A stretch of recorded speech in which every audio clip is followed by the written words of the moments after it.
প্রাণ থাকলে প্রাণী হওয়া যায়, কিন্তু গুণ না থাকলে প্রকৃত মানুষ হওয়া যায় না।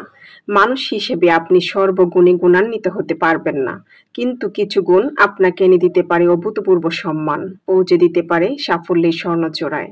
এমন 5টি গুণের কথা এই ভিডিওতে তুলে ধরব, এবং কিভাবে আপনি সেগুলো নিজের মধ্যে আয়ত্ত করতে পারেন বলবো তার কলাকৌশল। জীবন ঘনিষ্ঠ এমন ভিডিও আরো পাওয়ার জন্য চ্যানেলটি সাবস্ক্রাইব করুন প্লিজ। চলুন শুরু করি। 1. বিচক্ষণতার সাথে সিদ্ধান্ত নিতে পারা। একটা সিদ্ধান্ত বদলে দেয় পরিস্থিতি, বদলে দেয় সম্পর্ক, বদলে দিতে পারে পুরো জীবনের সিস্টেমকে। আপনি যদি নিজের মধ্যে বিচক্ষণতার সাথে সঠিক সিদ্ধান্ত নেওয়ার গুণটি আয়ত্ত করতে পারেন, তাহলে আপনার সফল হওয়ার সম্ভাবনা বহুগুণ বেড়ে যাবে।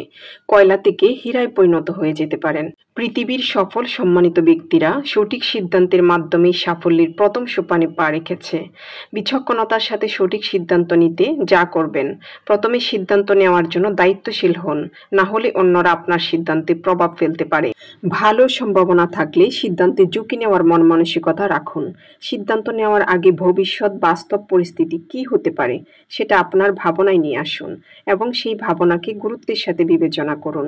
কারো কথায় প্রভাবিত হয়ে আপনার জন্য অকল্যাণকর হতে পারে এমন সিদ্ধান্ত নেওয়া থেকে বিরত থাকুন। ছোটখাটো প্রত্যেকটা ব্যাপার খেয়াল করুন এবং নিজের সিদ্ধান্ত নিজে নিন। 2. রাগের সময় সংযত আচরণ।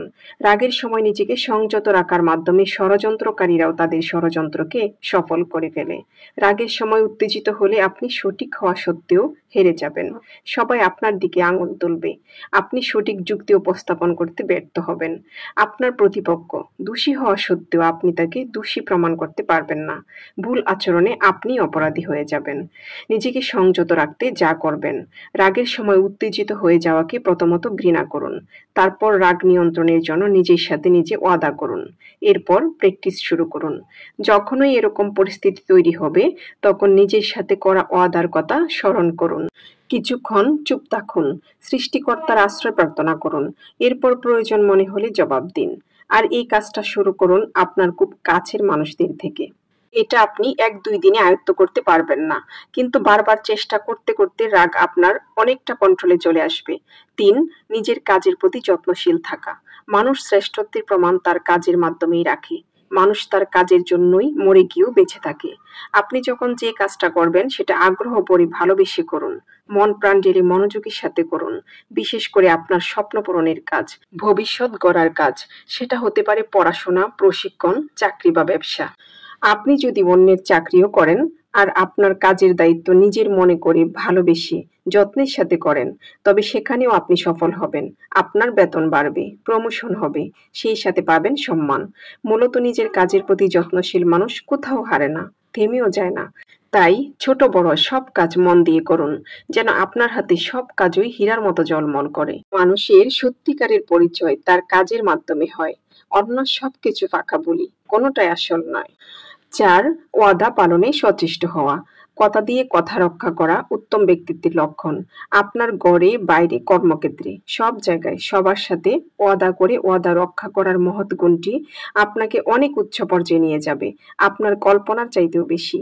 কথা দিয়ে স্বার্থ সিদ্ধি করে কথা নষ্ট করে ফেললে স্বার্থের পাহাড়ও একসময় ধসে পড়তে শুরু করে। অন্যকে দেয়া কথা সতর্কতার সাথে মনে রাখুন এবং তা রক্ষা করার জন্য নিজের সাথে প্রতিজ্ঞা করুন। যদি ভুলে যাওয়ার সম্ভাবনা থাকে তবে ডায়েরিতে লিখে রাখুন। কেউ যদি কখনো আপনার বিরুদ্ধে ওয়াদা ভঙ্গের অভিযোগ দেয়, তবে সেটা গুরুত্ব সহকারে বিবেচনা করে দেখুন আপনি তা করেছেন কিনা। যদি করে থাকেন তবে নিজেকে নিজে ধিক্কার দিন। এতে করে আপনার এই ধিক্কার ভবিষ্যতে এমন কাজ না করার ইঙ্গিত দিবে। মনে রাখবেন, ওয়াদা ভঙ্গ করলে সম্মান ও সাফল্য দুটোই আপনার কাছে আসতে বাধাপ্রাপ্ত হবে। 5. সময় সচেতনতা। পৃথিবীতে সবচেয়ে দামি জিনিস হচ্ছে সময়। সময় নামক বৃক্ষের পাতা গজিয়ে জীবনের শুরু হয়, আর সেই পাতা জড়ে গিয়ে জীবনের যবনিকা হয়। পৃথিবীতে সফল হওয়ার জন্য আপনি সময়টুকুই পেয়েছেন। সেই সময়কে অপচয় না করে যদি সঠিক ও প্রোডাক্টিভ কাজে, মানে যে কাজের ভবিষ্যতে উত্তম ফলাফল আছে, এমন কাজে ব্যয় করতে পারেন, তবে আপনাকে হারিয়ে দেওয়া কোনো প্রতিযোগীর জন্যই সহজ কাজ নয়। সময়কে সঠিকভাবে ব্যবহার করার জন্য প্রথমত আপনার 24 ঘন্টার সময়কে ভাগ করুন। ঘুমের জন্য যথাসম্ভব 7 থেকে 8 ঘন্টা রাখুন, কারণ এটা আপনার সুস্থতা ও কাজের প্রতি মনোযোগ বাড়াতে সাহায্য করবে। বাকি সময়টা কোন কাজটা কখন, কত সময় ধরে করবেন সেগুলো খাতায় অথবা ডায়েরিতে লিখুন। সেই সাথে একটা কাগজে লিখে আপনার চোখের সামনে দেয়ালে টানিয়ে দিন। ভাগ করে নেওয়া সময়ের ভিতরেই কাজ শেষ করার সর্বোচ্চ চেষ্টা করুন। সময় মেনটেন করে চলতে দেয়াল অথবা টেবিল ঘড়ি ব্যবহার করুন। এতে সময় দেখা সহজ হবে। আপনার সময় সচেতনতা বাড়বে। মনে রাখবেন, সময়ের প্রতি বেখেয়ালি মানুষ কখনোই কিছু করতে পারে না। ভিডিওটি ভালো লাগলে প্লিজ চ্যানেলটি সাবস্ক্রাইব করুন। লাইক দিয়ে আমার অনুপ্রেরণার অংশীদার হন। পরবর্তীতে কি নিয়ে ভিডিও চান কমেন্টে জানান। আপনার মতামত আমার জন্য অনেক বেশি গুরুত্বপূর্ণ। আসসালামু আলাইকুম ওয়া রাহমাতুল্লাহ।